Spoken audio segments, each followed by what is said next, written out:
ಭಾರತ ಮಹಾನ್ ಪುರುಷ ಸ್ವಾಮಿ ವಿವೇಕಾನಂದವರ ಬಗ್ಗೆ ಕೆಲವು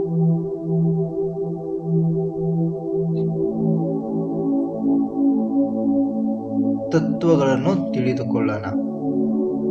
ಆ ತತ್ವಗಳು ನಾವು ಅಳವಡಿಸಿಕೊಂಡು ನಮ್ಮ ಜೀವನವನ್ನು ಸುಧಾರಿಸಿಕೊಳ್ಳೋಣ. ಬನ್ನಿ. ಸ್ವಾಮಿ ವಿವೇಕಾನಂದ ಅಂದರೆ ನರೇಂದ್ರನಾಥ್ ದತ್.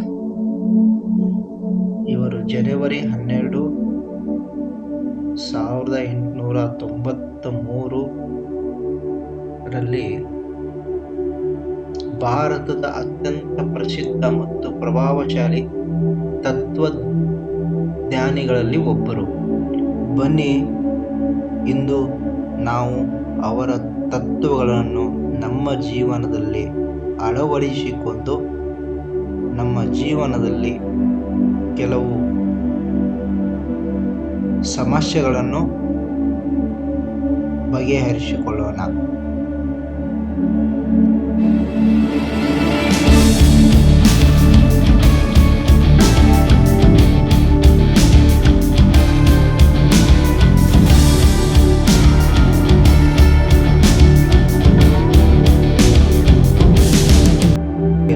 ದೃಢ ಪ್ರಯತ್ನ ಮಾಡಬೇಕು. ಅಪಾರ ಇಚ್ಛಾಶಕ್ತಿ ಬೇಕು. ನಾನು ಸಮುದ್ರವನ್ನೇ ಪಾನ ಮಾಡುತ್ತೇನೆ ಎಂದು ಪ್ರಯತ್ನಶೀಲನು ಹೇಳುತ್ತಾನೆ. ನನ್ನ ಸಂಕಲ್ಪದ ಮುಂದೆ ಪರ್ವತಗಳೇ ಪುಡಿ ಪುಡಿ ಆಗುತ್ತವೆ ಎನ್ನುತ್ತಾನವನು. ಇಂತಹ ಶಕ್ತಿಯನ್ನು ಗಟ್ಟಿ ಗುಂಡಿಗೆಯನ್ನು ಪಡೆಯಿರಿ. ಇಷ್ಟಪಟ್ಟು ದುಡಿಯಿರಿ. ನೀವು ಗುರಿ ಸೇರುವುದು ನಿಶ್ಚಯ. ಸಾವಿಗೆ ಅವಮಾನ. ಆದರ್ಶ ಇಲ್ಲದೆ ಬದುಕಿದರೆ ಬದುಕಿಗೆ ಅವಮಾನ. ಮಾರ್ಗದರ್ಶನ ನೀಡುವರು ಇಲ್ಲದಿದ್ದರೇನು? ಹೊಸ ಮಾರ್ಗ ಸೃಷ್ಟಿಸುವ ಧೈರ್ಯ ತಾಕತ್ತು ನಿನ್ನಲ್ಲಿದ್ದರೆ ಇಡೀ ಜಗತ್ತು ನಿನ್ನ ಹಿಂದೆ. ಪ್ರಾಮಾಣಿಕತೆ ತುಂಬಿದ್ದರೆ ನಿನ್ನ ಶತ್ರು ಮಾತ್ರವಲ್ಲ, ಇಡೀ ಪ್ರಪಂಚ ನಿನ್ನೆದುರು ಆಯುಧವನ್ನು ಕೆಳಗಿಡುತ್ತದೆ. ಗುರಿ ತಲುಪುವವರೆಗೂ ನಿಲ್ಲದಿರಿ. ಎಲ್ಲವನ್ನು ಇತರಿಗಾಗಿ ಮಾಡಿ. ಭಗವಂತನಲ್ಲೇ ಇರುವುದು, ಅವನಲ್ಲೇ ಬಾಳುವುದು, ಚಲಿಸುವುದು ಎಂದರೆ ಇದೇ. ಅವಶ್ಯಕತೆ ಇಲ್ಲ. ಮುಂದೆ ನೋಡಿ. ನಮಗೆ ಅನಂತ ಶಕ್ತಿ, ಅನಂತ ಉತ್ಸಾಹ, ಅನಂತ ತಾಳ್ಮೆ ಬೇಕು. ಆಗ ಮಾತ್ರ ಮಹತ್ ಕಾರ್ಯಗಳನ್ನು ನಾವು ಸಾಧಿಸಬಹುದು.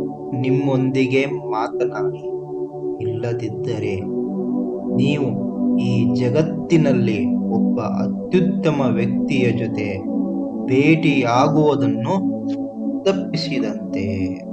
ಈ ಆಶೆಯೇ ನಮ್ಮನ್ನು ದುಃಖಕ್ಕೆ ಒಳಪಡಿಸುವ ಮೊದಲ ಅಂಶ. ಜೀವನದಲ್ಲಿ ಕಷ್ಟವಾದ ದಾರಿಯನ್ನು ಆರಿಸಿ. ಗೆದ್ದರೆ ಇನ್ನೊಬ್ಬರಿಗೆ ಸ್ಫೂರ್ತಿಯಾಗುವಿರಿ. ಸೋತರೆ ಸರಿಯಾದ ಮಾರ್ಗದರ್ಶನರಾಗುವಿರಿ. ನಿರಂತರವಾಗಿ ಸದ್ವಿಚಾರವನ್ನೇ ಆಲೋಚಿಸಿ. ದುಷ್ಟ ಸಂಹಾರಗಳನ್ನು ನಿಗ್ರಹಿಸುವುದಕ್ಕೆ ಇದೊಂದೇ ಮಾರ್ಗ. ಕರ್ತವ್ಯವನ್ನು ಮಾಡಿ. ನೀವು ಶುದ್ಧ ಚಾರಿತ್ರ್ಯವನ್ನು ರೂಢಿಸಿಕೊಳ್ಳಬೇಕು. ಕರ್ತವ್ಯವನ್ನು ಮಾಡಿದರೆ ಕರ್ತವ್ಯ ಭಾರದಿಂದ ಪಾರಾಗುತ್ತೇವೆ. ಈ ಪರಸ್ಪರ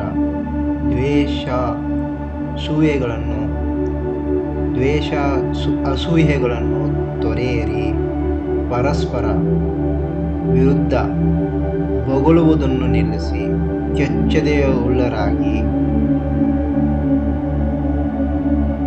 ನಾವು ಏನಾಗಿರುವುದೋ ಅದಕ್ಕೆ ನಾವೇ ಹೊಣೆ. ನಾವು ಏನಾಗಬೇಕೆಂದು ನಮ್ಮ ಇಚ್ಛೆಯಿಂದಿರುವುದೋ ಹಾಗಾಗಲು ಶಕ್ತಿಯು ನಮ್ಮಲ್ಲಿಯೇ ಇರುವುದು. ಮೂರ್ಖರಿಗೆ ತಾನೇ ಎಂತಾಗುವುದು. ಆದರೆ ಧ್ಯಾನಿಗಳಿಗೆ ಅದುವೇ ಸ್ವರ್ಗವಾಗುವುದು ಜಾಗ. ಅಲ್ಲಿ ನೀವು ಪ್ರೇಮ, ದ್ವೇಷ, ಮತ್ಸರ, ಸೌಹಾರ್ದ ಏನನ್ನೇ ಬಿತ್ತಿದರೂ ಸೊಂಪಾಗಿ ಬೆಳೆಯುತ್ತದೆ. ಅದರಲ್ಲಿ ಬೀಡುವ ಫಲವನ್ನು ನಾವು ತಿನ್ನಲೇಬೇಕಿರುವುದು ಕಡ್ಡಾಯ. ಆದ್ದರಿಂದ ಬಿತ್ತುವಾಗಲೇ ಫಲದ ಬಗ್ಗೆ ಎಚ್ಚರವಿರಲಿ.